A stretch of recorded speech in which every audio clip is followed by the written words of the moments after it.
Joining me for their first joint television interview since announcing that ticket is independent presidential candidate Dr. Cornel West and his vice presidential nominee, Dr. Melina Abdullah. Thank you both for being with us. Dr. West, I want to start with you. This is, as you noted, a history-making choice on your part, an all-African-American ticket, but also a ticket that includes the first Muslim on a presidential ticket that was announced on Eid, the end of Ramadan. What message are you sending by doing that? First, I want to thank you for having both of us on. It's always a blessing to be on with my dear sister Melina.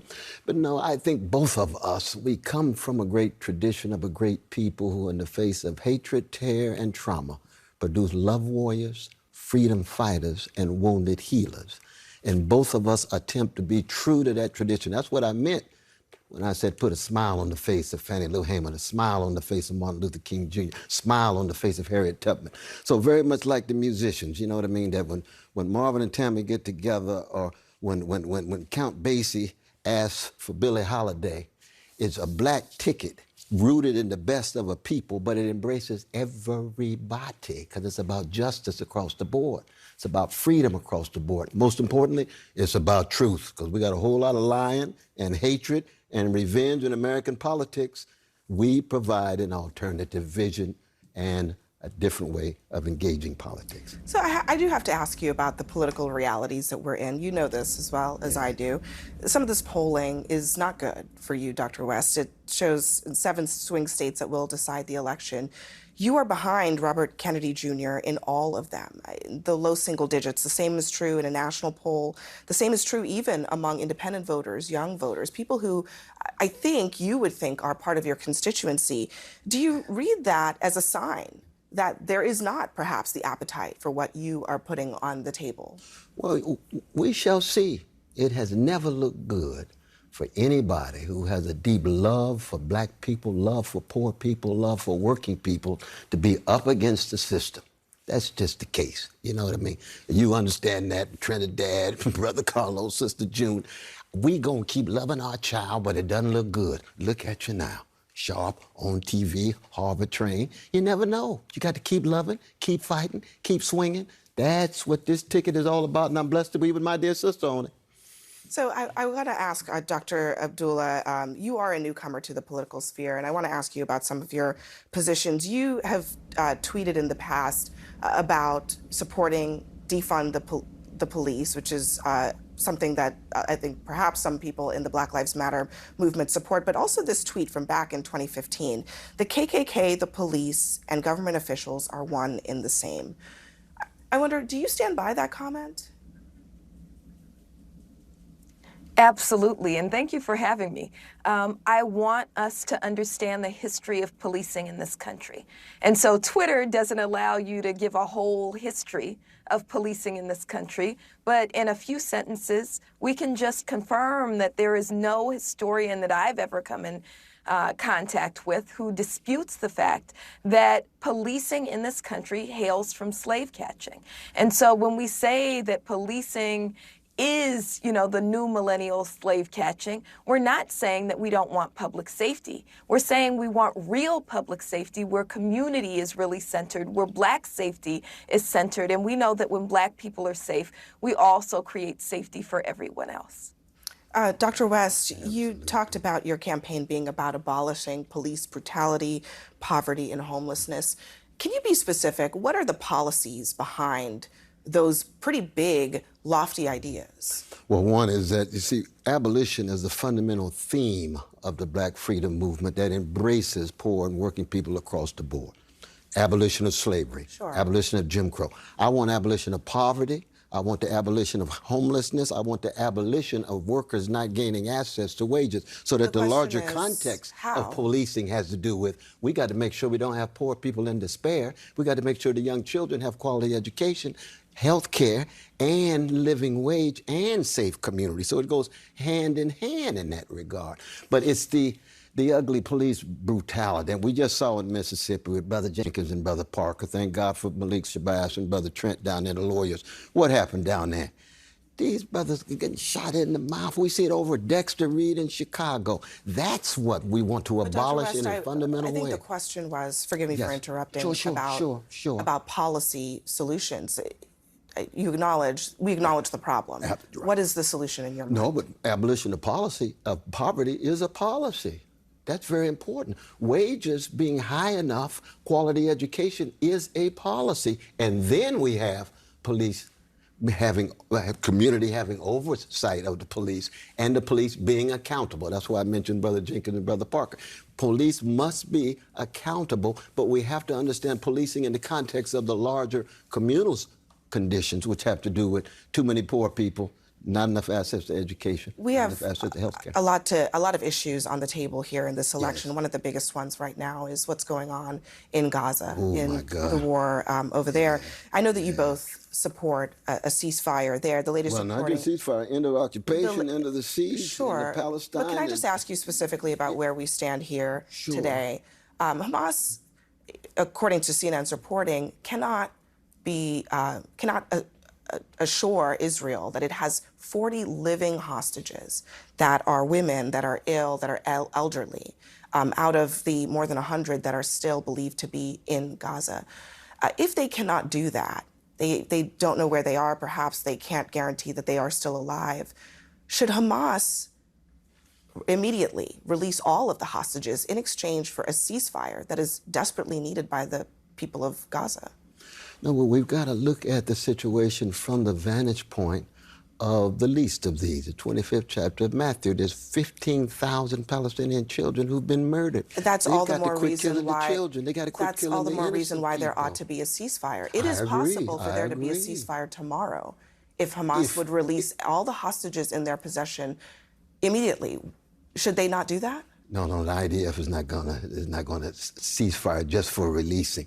They themselves have to stop the bombing. They got to keep. That's the deal that is on the table. And Hamas themselves say they can't assure them that they each have life the is 40 precious, hostages. Israeli or Palestinian, whatever. But it's the Palestinian lives that are being lost. We've got to start there. That's been part of the problem with Biden. That's been part of the problem with Schumer. They don't look at the situation from the vantage point of those who are suffering the most. They look at the Dr. West, from the vantage it point. does sound like you will not say that if Hamas were to just release the hostages in exchange for a ceasefire, that they should do that. No, Do you believe that they should do that? One, I'm saying that Netanyahu is not trustworthy. The IDF has engaged in terrorizing the Palestinians, and terrorizing anybody is wrong, but the terrorizing that they are doing, it reaches the point of the crime of genocide.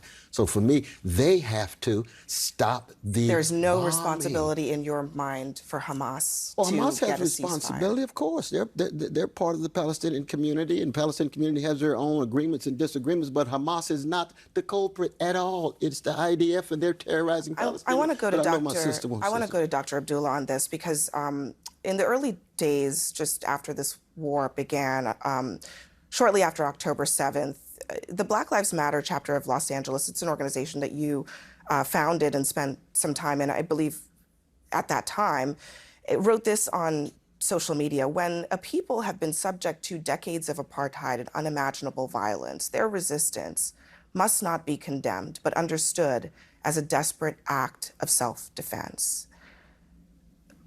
That sounds like a defense of Hamas. Yes, that was is that what it was? That was a statement that was released not just by Black Lives Matter Los Angeles, but Black Lives Matter Grassroots, which is all 33 on-the-ground chapters of Black Lives Matter. And we released it October 9th, which was 2 days after October 7th. So do we you released agree with that it? statement I wonder. recognizing. Do you agree with that sentiment? Absolutely. I think it's really important to understand where uprisings come from, even when we may disagree with tactics that are used. This did not begin on October 7th. This began 75 years ago with the Nakba. And so to understand just one piece of what's happening gives us a complete lack of understanding. So we have to understand this, yes, as a desperate act. And how do we get to peace is to end the occupation. How do we get to peace is to demand a free Palestine. So, Dr. Abdullah, let me ask you plainly, do you condemn what Hamas did on October 7th? Well, I find it really troubling that we're constantly asked to condemn Hamas. I'm not a member of Hamas. Why would I be asked to condemn Hamas? I don't think Are we asking? I'm not a member of Hamas, and I don't find it troubling or difficult at all to say that what happened on October 7th was abhorrent. So I'm wondering if you would be able to say the same. I find it even more troubling that an entire state has been built on the genocide of a people. And I think that we have to start with that first. I want to ask this question of both of you, but I'll start with you, Dr. West. I noted just in doing some research to prepare for this, you both used the phrase "from the river to the sea." This is being used generally by a lot of pro-Palestinian protesters, but it's viewed by Jewish people and pretty widely as a call for the extermination of the state of Israel. Do you believe that the state of Israel should exist? Well, I have marched with many precious Jewish brothers and sisters who use the same slogan because they understand there's got to be Palestinian dignity and Jewish dignity. There's got to be Palestinian safety and justice and Jewish safety and justice. They go hand in hand. Right now, there is a river and a sea. It's an apartheid-like state. And they're calling for even fuller control and more occupation. So the river to the sea is already actual. It's just now genocide and ethnic cleansing. We want a situation in which precious Palestinians and precious Jews can live together under conditions of equality. Does that include a Jewish state in your mind? A Jewish state that is predicated on the domination of others? Just a Jewish state in a peaceful I will not support region. any state, Do you believe Jewish it state or whatever, that is on the necks of anybody, and in this case, Palestinians. And Dr. Abdullah, what about you? Do you believe that there should be, at this point, a Jewish state? I think it's really important that we not collapse Jewish people with a Zionist state, right? I've been blessed to be in struggle alongside justice-loving Jewish folks. I have members of my own family line who are Holocaust survivors, and they are Jewish people. I have lots of Jewish folks who stand with us as we chant for a free Palestine. And so it's important that we recognize that there is a distinction to be made between Jewish people and the state of Israel. I just want to note that it's not just that, the ADL and people like that are saying that this is a call for the eradication of Jewish people. So is the head of Hamas. The head of Hamas's political unit says, "We will not recognize Israel. Palestine must stretch from the Jordan River to the Mediterranean Sea." So if that is his view as well, without the existence of an Israeli state, how can you say so unequivocally that that is not a slogan that at least contemplates something that would be genocide? Oh, no, there's no doubt that there's a variety of different Palestinian voices in the resistance movement. Hamas doesn't speak for every Palestinian in the same way that Nat Turner didn't speak for every black person when he ended up killing innocent white folk. I don't believe in killing innocent anybody. But you're going to have a variety of voices, but you don't start with those voices without coming to terms with the vicious killings and occupations that's been going on for 75 years, and then you get a counter-terrorist response to that. So that I think it's the framing that has to do with that's very You're calling important October here. 7th a counter-terrorist response? Oh, absolutely. After you've been terrorized for 75 years and you respond in the same way Nat Turner. The NAACP was founded where? At Harper's Ferry with John Brown. John Brown was killing innocent folk. He's wrong to kill innocent folk. Was he wrong to resist slavery? Not at all. I do want to move on. That's what Du Bois understood. We're almost out of time, Sure, but I do want to move on real quick just to return back to politics for a moment here, because Right. the big issue that's facing you and Dr. Abdullah is ballot access. There's a conservative activist, Scott Pressler, who says he's trying to get you on North Carolina ballot. I don't know. I heard of Scott before. He's trying to help us out. Would you accept his help? No, I don't think so. If it's just manipulative, you see, This is a campaign not about little narrow tactics and strategies. When I mention the name of Martin King and Fannie Lou Hamer, we're talking about principle, we're talking about integrity, we're talking about truth-telling. So if it's just a manipulation, if people are going to use this candidate for X and Y, no, not at all. We come from the people, we for the people, we're willing to live and die for the people. Why are there so many conservatives? Harlan Crow offered you money. He's a major Republican donor. Why are so many conservatives wanting you on the ballot? Do you think it's because they think that you will hurt President Biden? Do you know of any other conservatives who's doing that? I just named one. I mean, Harlan other Crow than Harlan. Other than Harlan. But, he's I mean, the that's only one. two. He's the only one. And I've known Harlan for the last year and a half. He's got a precious family. I've connected with him in terms of Robert George. And Harlan is anti-Trump. He's a Republican. I've got some Republican friends. But what did I do? I sent the money back. And I told Harlan, God bless you and your family. So you don't think it's a play to hurt President But Harlan Biden? didn't give me money to manipulate me. Not at all. I've known him. No, that's not true at all. That's not true at all. At the end of the day, Dr. West, are you worried at all that this effort, even Robert F. Kennedy Jr.'s effort, could end up resulting in he's worse on the Palestinian question than Biden is. But could result in a Donald Trump presidency? Well, we'll have to see in real time. We still got a number of months. Trump may end up in jail and Biden may run out of gas and do an LBJ thing and pull out, and they have moved to the B team as we move to Chicago. We don't know. What we got to be is true to our calling, telling the truth and seeking justice, and standing in solidarity with oppressed people here and around the world. All right. Dr. Cornel West, Dr. Melina Abdullah, thank you both very much for joining us tonight. Thank you. Thank you for having us. God bless you. God bless you.